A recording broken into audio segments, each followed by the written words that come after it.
1 diz assim: Mas desgostou-se Jonas extremamente e ficou irado e orou ao Senhor: Ó Senhor, não foi isso que eu disse ainda estando na minha terra?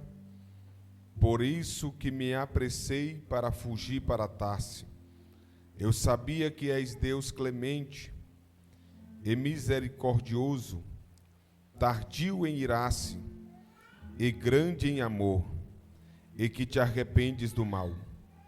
Agora, ó Senhor, tira a minha vida, porque melhor é morrer do que viver. Mas o Senhor respondeu a Jonas, dizendo: É razoável esta tua ira? E Jonas saiu da cidade, assentou-se no oriente dela, e ali fez uma tenda, e assentou-se debaixo dela à sombra, até ver o que o Senhor faria à cidade. Então o Senhor Deus fez nascer uma boboreira, que subiu por cima de Jonas, para que fizesse sombra sobre a sua cabeça, a fim de o livrar do seu enfado. E Jonas se alegrou extremamente por causa da boboreira. Mas Deus enviou um bicho no dia seguinte, ao subir da alva, ao qual feriu a boboreira, e ela se secou. Diga-se: e Deus mandou um bicho que feriu a boboreira, e ela se secou. Senta adorando o nome do Senhor. Agudo. Só um pouquinho de agudo.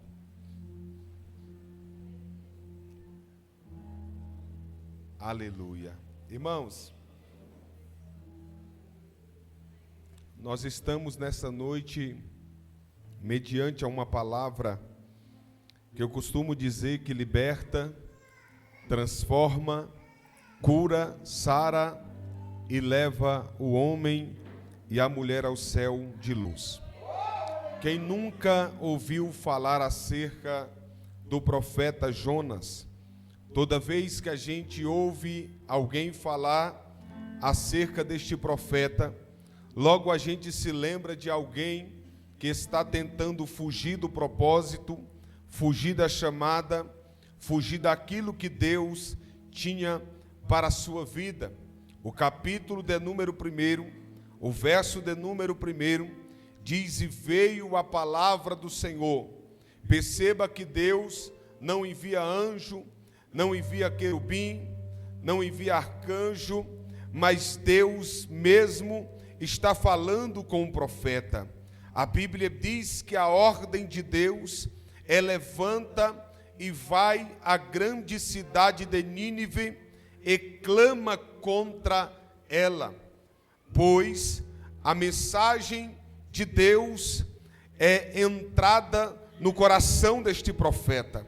O que eu acho interessante é que Jonas ouve a palavra do Senhor, ele se levanta, ele se dispõe, mas a Bíblia diz que ele desce até Jope, ele paga a sua passagem.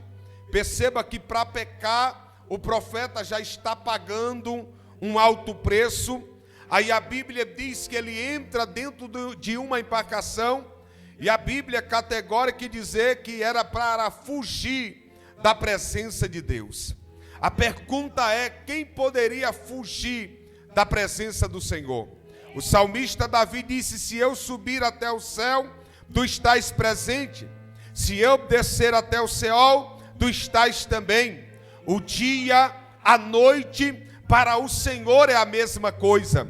João disse que os seus olhos são como chamas de fogo. A Bíblia está escrita, a palavra dizendo que é impossível se esconder e fugir da presença deste Deus Todo-Poderoso.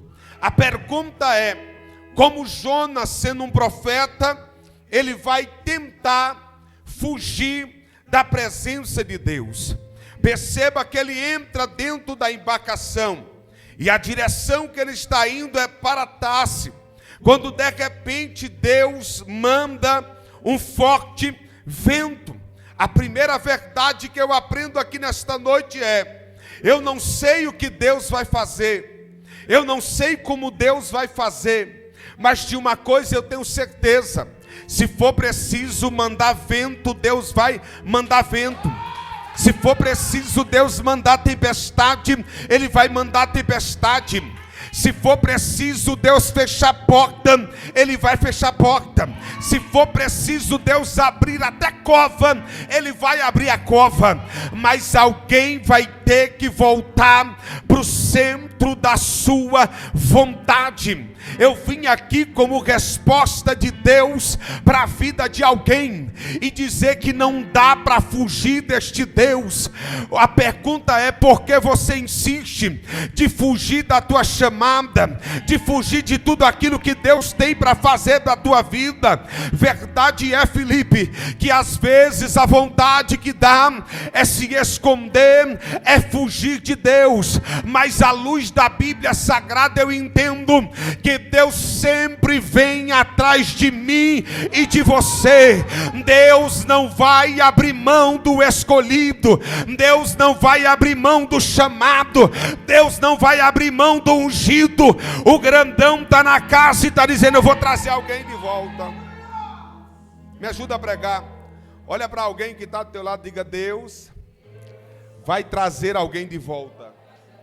Diga: Deus vai trazer alguém de volta.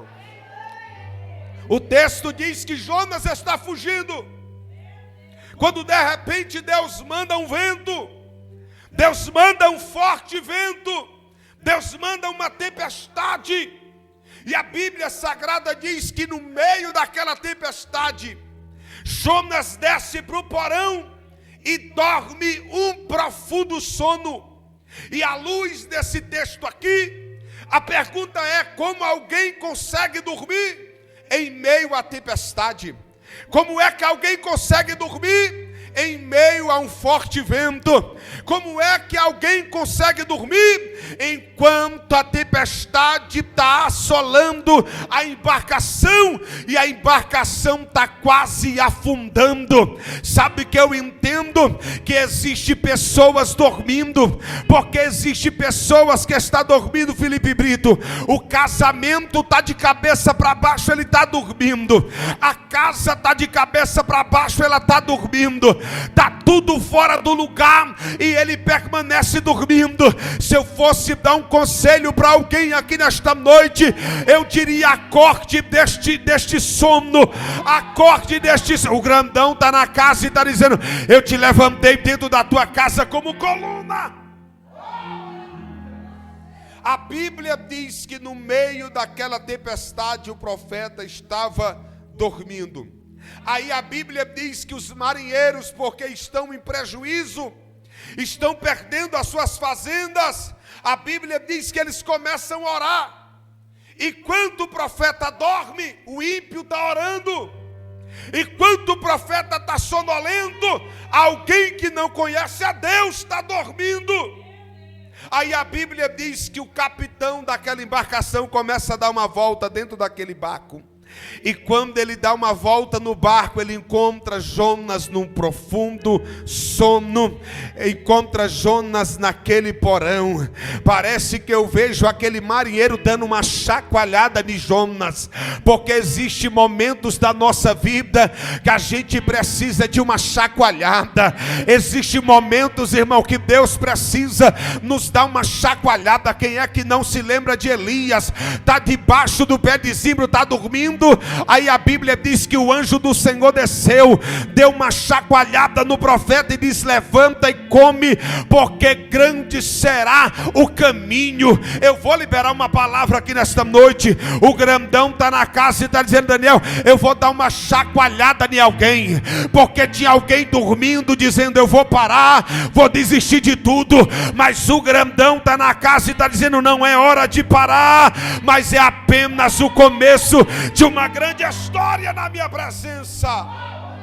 O marinheiro dá uma chacoalhada de Jonas, e quando ele dá uma chacoalhada de Jonas, ele faz algumas perguntas para aquele profeta, dizendo: que ocupação é a tua? De onde vem? que terra é a tua e que povo é teu. Perceba que Jonas é interrogado no meio daquela tempestade. E quando Jonas é interrogado acerca de quem ele é, ele diz: eu sou hebreu. Pastor Daniel, não entendi. Jonas estava dizendo: eu sou crente e estou fugindo da presença de Deus. Eu sou crente e estou fugindo do chamado de Deus. Eu sou crente e estou fugindo do propósito de Deus. Às vezes, Felipe Brito, Deus tem que levantar até ímpio para lembrar que crente é crente, porque existe uma raça por aí que se sente crente dentro da igreja, mas quando chega no trabalho você esquece que é crente, quando chega na faculdade você esquece que é crente. Mas o grandão está na casa e está dizendo: nem que eu tenha que levantar um ímpio, mas eu vou te lembrar quem você é na terra. Jonas olha e diz: eu sou crente. Parece que eu vejo o marinheiro olhando e perguntando para ele: será que você não entrou no barco errado não? Será que você não está indo na direção errada não? Jonas olha e diz: eu sou crente. Tem mais: por minha culpa, por minha causa, sobreveio esta grande tempestade. Eu amo quando Jonas toma essa atitude, porque nós estamos vivendo em um século que as pessoas estão terceirizando os seus pecados e os seus erros. Quem sabe você já ouviu alguém dizer: eu parei por causa do pastor, eu parei por causa da igreja, eu parei por causa do irmão. Pessoas que estão afundadas nos vícios, nas drogas, na bebida. Aí quando você troca duas palavras com ela, ela diz: a igreja me rejeitou, a igreja me colocou para fora. Mentira do diabo. O grandão está na casa e está dizendo: chegou a hora de tomar vergonha na cara e assumir as nossas responsabilidades. Jonas está olhando para o cenário e está dizendo: o barco está quase afundando, é minha culpa, por minha causa. Ele olha e diz, ainda dá a receita, dizendo: quer que essa tempestade acalma? Que esse vento acalma? É só me lançar para fora do barco. Oh, glória. Eu vou profetizar na vida de alguém, porque quem sabe alguém está vivendo a maior tempestade da sua vida e ainda não está entendendo. É porque tem um Jonas dentro do teu barco que está atrapalhando você avançar, que está atrapalhando você prosseguir, que está atrapalhando você permanecer de pé. Mas o grandão está na casa e está dizendo: joga para fora, joga para fora, joga para fora, joga para fora das...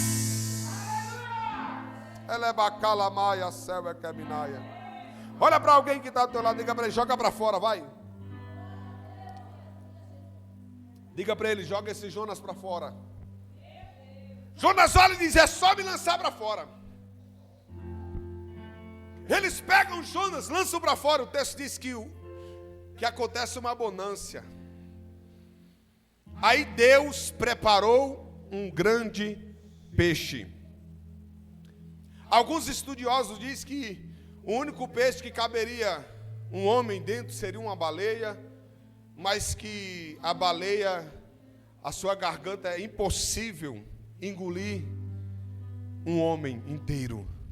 Se a Bíblia tivesse escrito dizendo que Jonas engoliu uma baleia, eu acreditava, porque a Bíblia é a verdade de Deus. Verdade é que Deus preparou um grande peixe.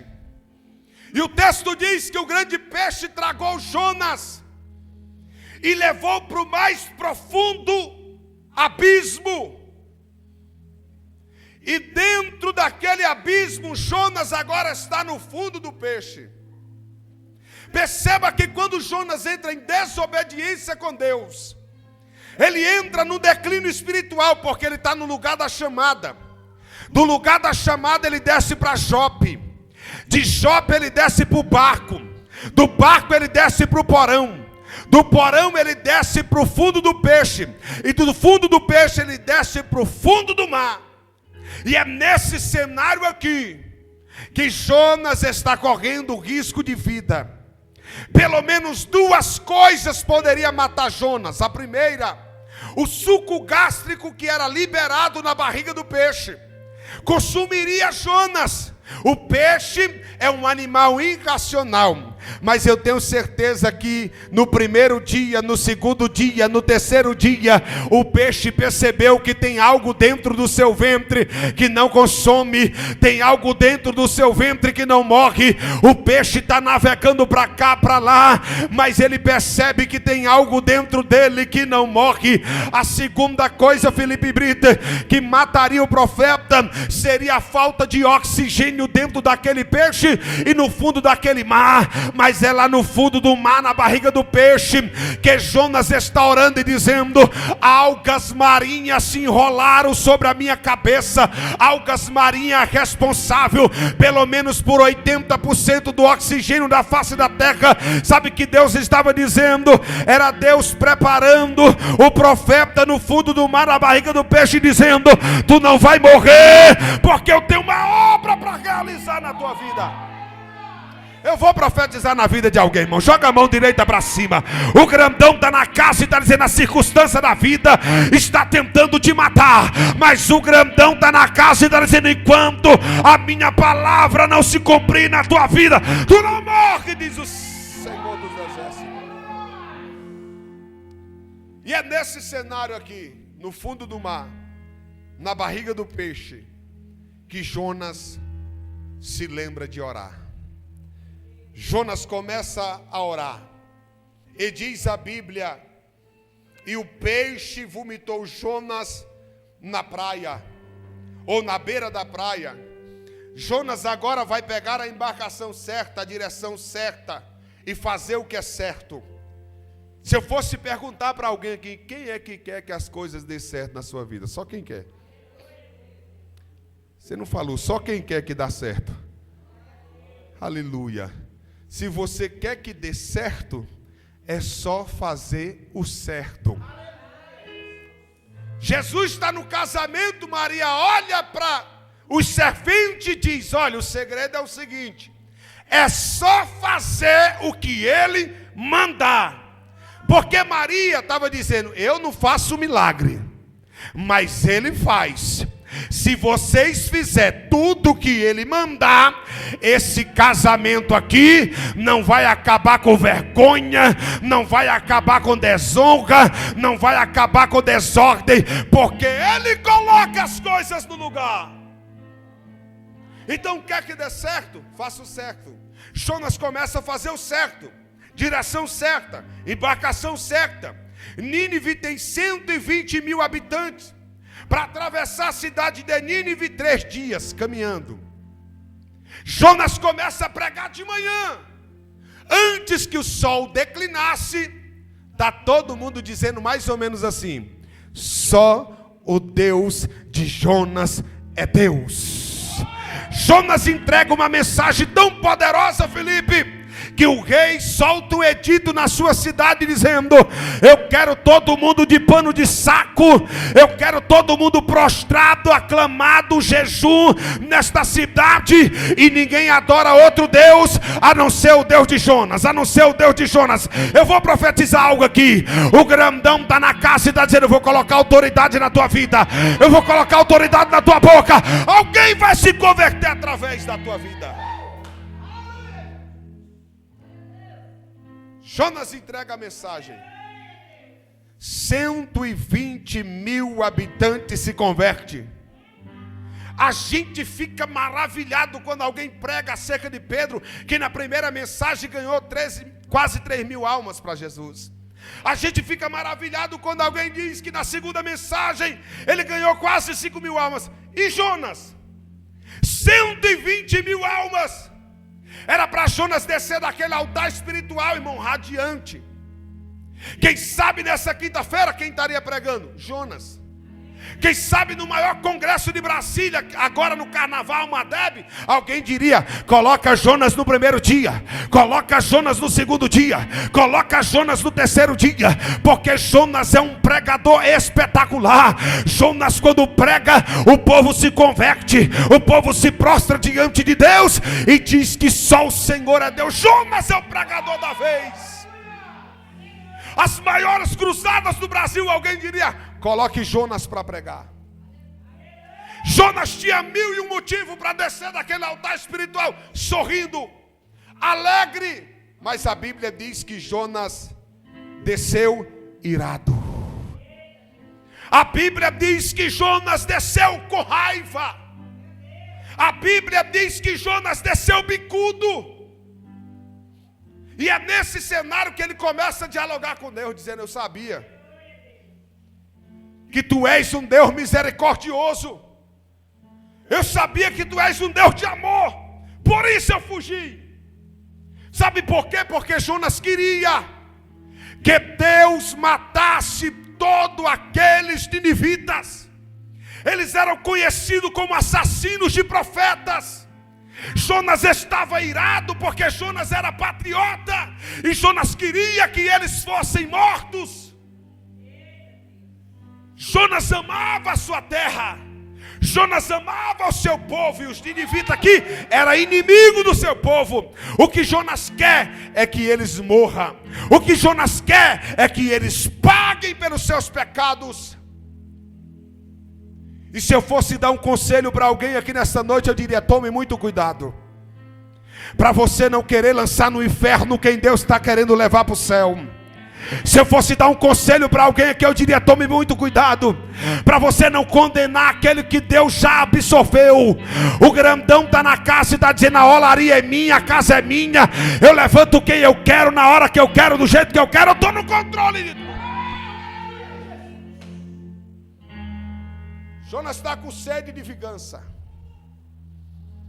Jonas está irado e Jonas quer ver a destruição daquela cidade. Ele sobe para o cume do monte. Ele faz uma tenda, Felipe. E nesse cenário aqui parece que eu vejo Deus olhando, pastora, e perguntando: mas que marmota é essa que esse profeta está fazendo? Porque ele já sai zangado após a pregação. Agora está construindo uma tenda. Deus está olhando: que marmota é essa? Deus olha para o cenário e diz: coitado, o sol vai consumir a cabeça dele.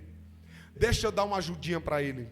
Enquanto Jonas está construindo a tenda, eu costumo dizer que Jonas está construindo as paredes, Felipe. Enquanto Jonas está construindo as paredes, Deus faz nascer a boboreira. E a boboreira se torna o telhado da sua casa. Aí a Bíblia diz que Jonas está sentado dentro da tenda e a boboreira está fazendo sombra para ele. Se eu fosse titular esse cenário aqui: Jonas está debaixo de sombra e água fresca. Quem é que não gosta desse cenário? Sombra e água fresca. O ambiente é favorável, a intenção é errada. Porque Jonas está debaixo de sombra e água fresca, esperando a queda dos ninivitas. Jonas está debaixo de sombra e água fresca, esperando a ruína do seu próximo. O lugar é confortável, a intenção é errada. Jonas está bicudo. Jonas quer ver Deus destruir aquela cidade. Aqui não, irmão, só lá na Ceilândia que existem pessoas que se assentam numa poltrona confortável e ficam olhando de longe dizendo: eu quero só ver a hora que ela vai cair. Eu quero só ver a hora que ele vai tropeçar. Aqui não, mas ainda existe pessoas por aí que quer tomar a cadeira do outro, quer puxar o tapete do outro, quer ver o outro caído, porque se o outro cair vai sobrar mais agenda para ele. A Bíblia diz que Jonas está lá observando para ver o que Deus faria com os ninivitas. Pastor, só acredito se o senhor provar na Bíblia. Quem é que não se lembra, irmão? A Bíblia diz que Saulo, ele está vindo preso e de repente naquela embarcação ele sofre um naufrágio, e no meio daquele naufrágio a Bíblia diz que ele vai parar numa ilha por nome Malta.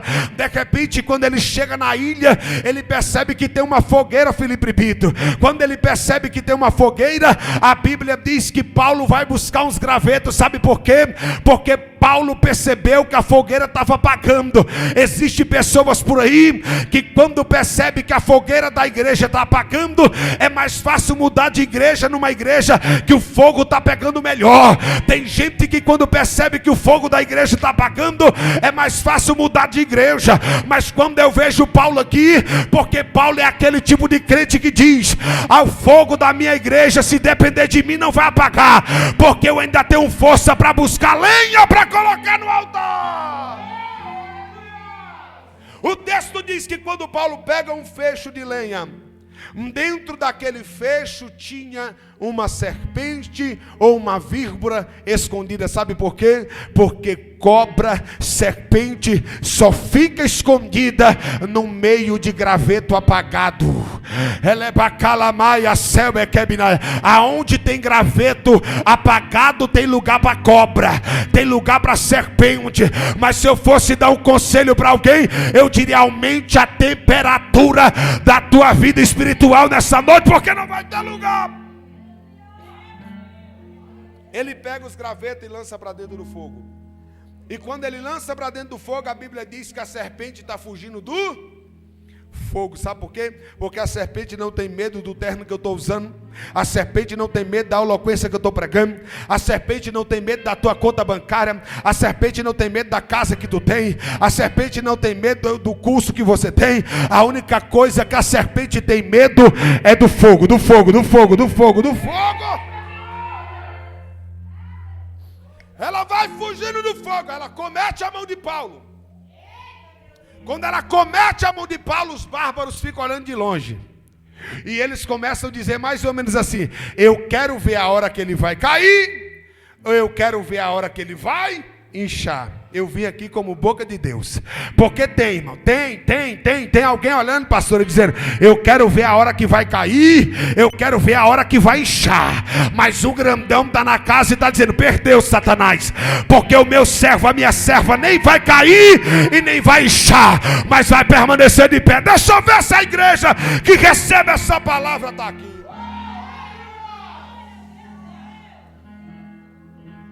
Olha para alguém que está do teu lado, diga: não vai cair. Diga, irmão, você não disse, diga: não vai cair e nem vai inchar. Oh, glória. Paulo está lá, ó. Jonas está lá, debaixo da tenda. Tenda, sombra e água fresca. Do capítulo 1, Filipe, ao capítulo 4, Deus quer falar apenas com uma pessoa. Pastor, qual? Jonas. Do capítulo 1 ao capítulo 4, Deus quer falar com Jonas. Só que Jonas está com problema de audição. Jonas não está conseguindo ouvir a voz de Deus. Do capítulo 1 ao capítulo 4, Deus quer falar com quem? Você está aqui? Deus quer falar com quem? Do capítulo 1 ao capítulo 4, Deus quer falar com Jonas. Só que Jonas está com problema de audição. Jonas não está conseguindo ouvir a voz de Deus. Aí a Bíblia diz que Deus fala com o verme. Deus fala com um bicho. Verso 7. Mas Deus enviou no dia seguinte um verme. A pergunta é: se o homem não quiser ouvir a voz de Deus, porque tem momento que o homem não quer ouvir a voz de Deus.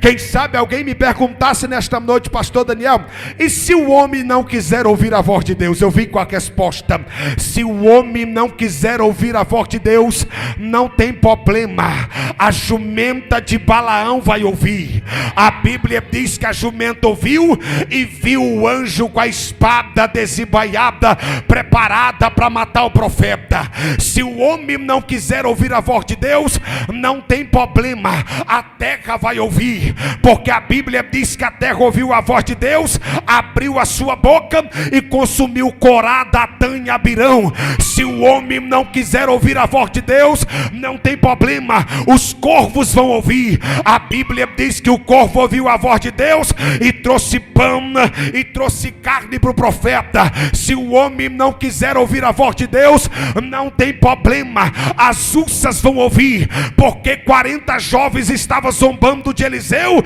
A Bíblia diz que Deus mandou 2 ursas e despedaçou todos aqueles jovens. Se o homem não quiser ouvir a voz de Deus, tem problema não, a rocha vai ouvir. A Bíblia diz que a rocha ouviu a voz de Deus e deu água para o povo no deserto por 40 anos, para a glória e para a honra do nome do Senhor. Se o homem não quiser ouvir a voz de Deus, as cordonisas vão ouvir, porque elas ouviram a voz de Deus e desceu no arraial de Israel. Se o homem não quiser ouvir a voz de Deus, tem problema não, irmão, o jumentinho vai ouvir, porque a Bíblia diz que o jumentinho nunca foi montado por ninguém. Jesus mandou chamar o jumentinho e ele entrou montado nele na entrada triunfal em Jerusalém. Se o homem não quiser ouvir a voz de Deus, não tem problema, o peixe vai ouvir, porque a Bíblia diz que Pedro lançou o anzol e o peixe veio no anzol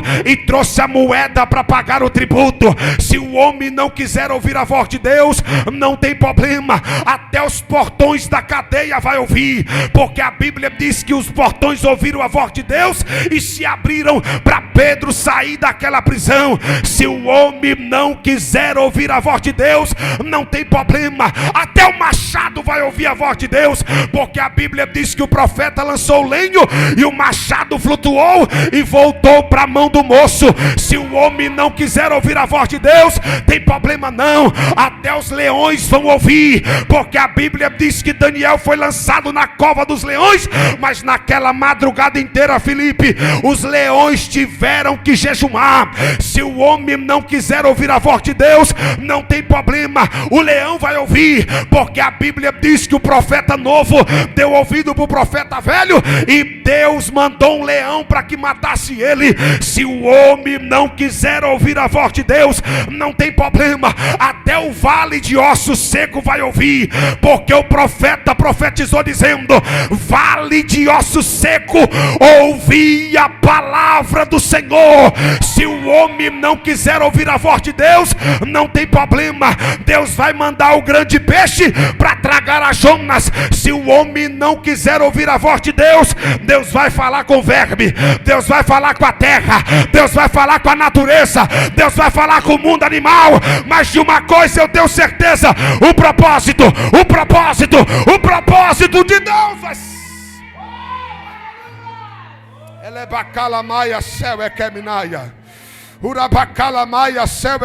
Ele está presente nesta reunião e está dizendo: se não quiser me ouvir a minha voz, não tem problema, eu vou falar com a pedra, eu vou falar com o animal, eu vou falar com o vento, eu vou falar com a tempestade, eu vou falar com o peixe, eu vou falar com o bicho, mas o meu propósito será cumprido, diz o Senhor dos Exércitos.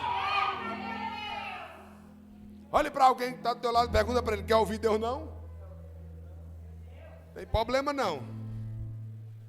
Se você não quiser, Deus quer falar é com você, mas se você não quiser, não tem problema.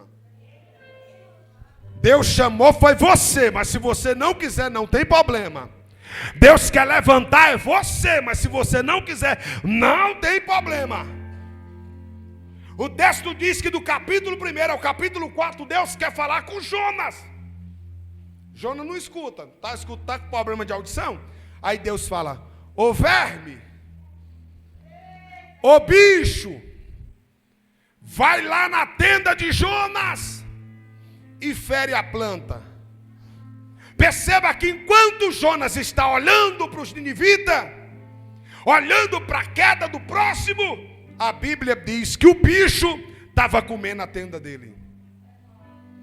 E se eu fosse dar um conselho para alguém aqui, eu diria: tome conta da tua tenda, tome conta da tua casa, tome conta da tua vida, tome conta do teu ministério, tome conta daquilo que Deus colocou sobre as tuas mãos. Aqui não, irmão, só lá na Ceilândia que tem uns crentes que estão interpretando a Bíblia errada. Porque a Bíblia está escrito dizendo: vigia, irmão. Ele está achando que é a vida do vizinho, ele está achando que é a vizinhança dele. Mas Deus está mandando vigiar é a tua vida.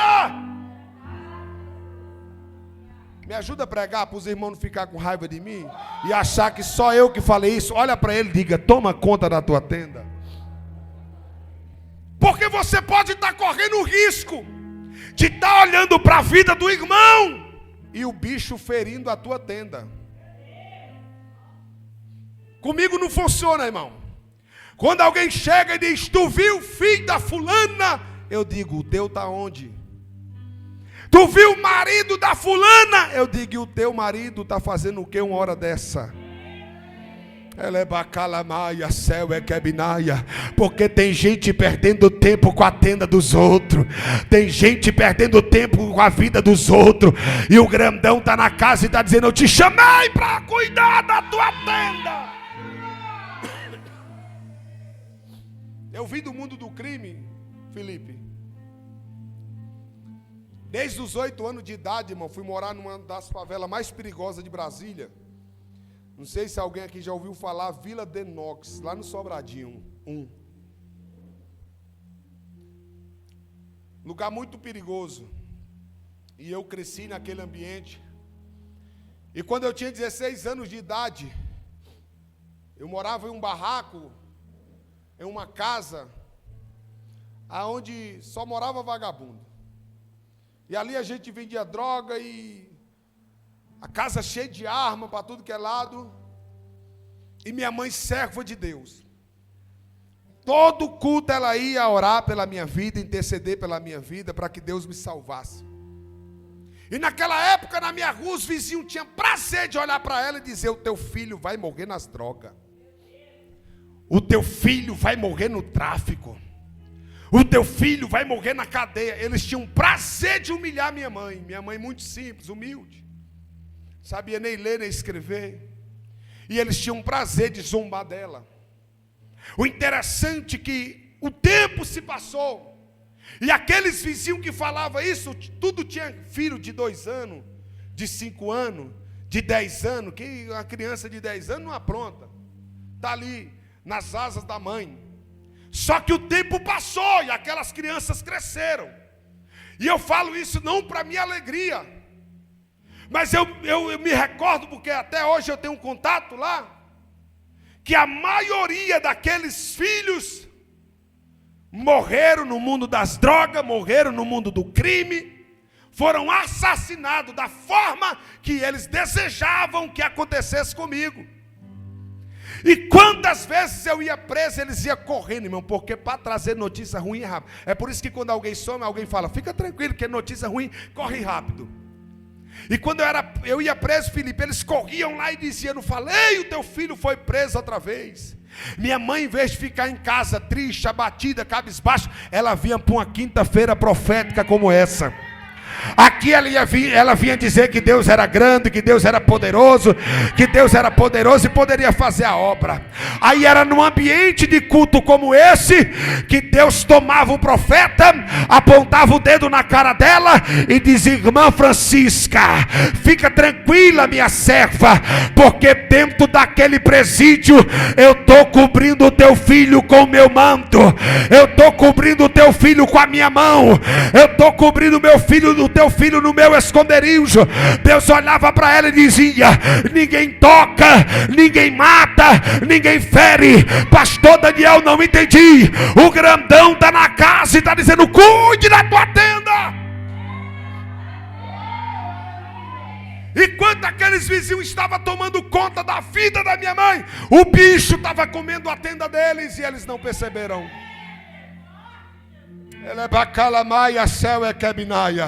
Tem 10 anos que Deus me levantou como pregoeiro da sua palavra. Tem 10 anos que Deus me levantou como pastor. E há 6 anos eu tive o privilégio de pastorear minha mãe e meu pai. Pastor Daniel, o que isso significa? O Deus que fez a promessa, o Deus que fez a promessa, o Deus que fez a promessa é fiel para cumprir. Para ficar gravado, olha para alguém, diga para ele: cuide da tua tenda. Casal de jovens se casou. Bem jovem, não é o Felipe não. Casal se casaram, Felipe, mudaram para uma casa nova. E naquela casa, eles estavam tomando café. E daqui a pouco a moça, bem jovem, olhou assim, a vizinha estendendo algumas roupas sujas, amareladas. Ela olhou e disse: meu bem, essa vizinha é muito porca, não sabe lavar roupa. Se eu tivesse intimidade com ela, eu ia lá ensinar ela a lavar roupa, dava o sabão para ela. Meu Deus, como é que pode? Passou 3 dias, lá estavam eles na mesma mesa, tomando café. Ela olhou e disse: olá, bem, de novo. Mas que vizinha porca, se eu tivesse intimidade com ela, eu ia lá ensinar ela a lavar roupa. Eu ia doar para ela um melhor sabão, para que essa roupa ficasse alva e branca como a neve. Passou-se 8 dias, lá estavam eles na mesma mesa. Quando ela olhou, tomou um choque e disse: meu bem, não é que a vizinha porca aprendeu a lavar a roupa? Deve ter sido a outra vizinha que ensinou. Aí o marido, com um sorriso no rosto, olhou e disse: não, amor, é porque hoje eu acordei bem cedo, mas bem cedo mesmo, e decidi dar uma limpeza na nossa janela. O que estava sujo não eram os lençóis da vizinha, mas o que estava sujo era a janela da sua própria casa. Sabe qual é o nosso problema, pastor? É porque a nossa alma às vezes está amargurada, cheia de ódio, cheia de rancor, cheia de raiva. Aí a gente consegue só enxergar os defeitos dos outros, a gente só consegue enxergar os problemas dos outros. Mas nesta noite eu vou profetizar. O grandão está na casa e está dizendo: eu estou fazendo uma limpeza no coração de alguém, eu estou fazendo uma limpeza nos olhos de alguém, eu estou fazendo uma limpeza. Aleluia.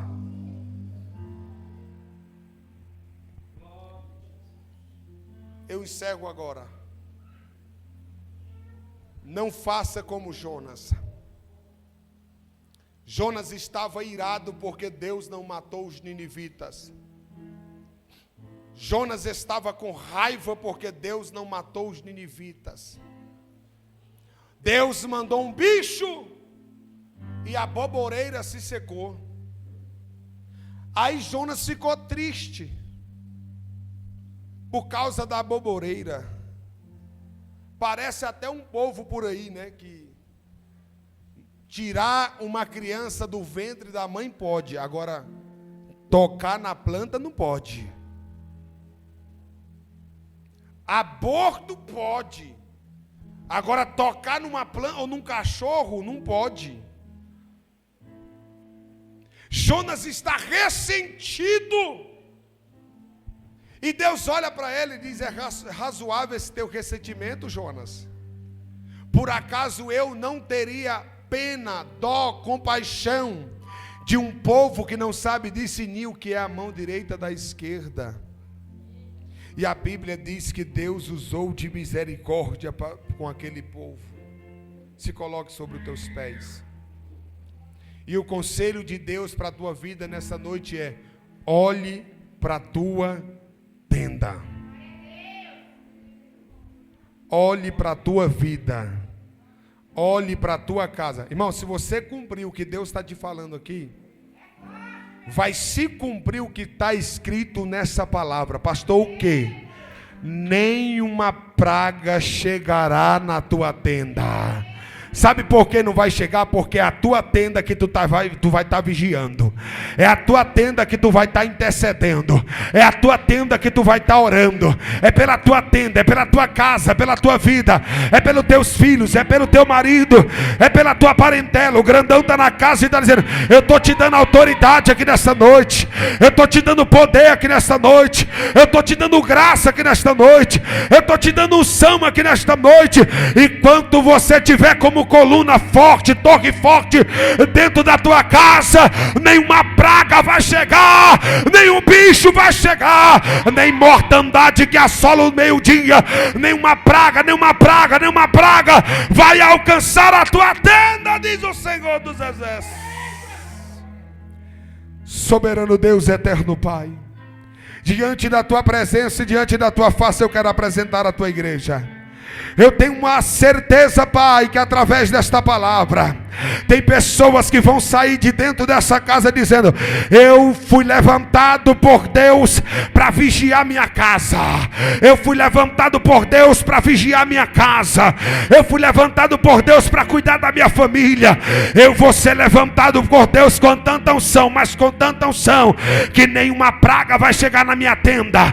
Nenhuma praga vai chegar na minha tenda. Mortandade não vai chegar na minha tenda. A escassez não vai chegar na minha tenda. A miséria não vai chegar na minha tenda. O cortador, o migrador não vai chegar na minha tenda, porque Deus me levantou com mão poderosa.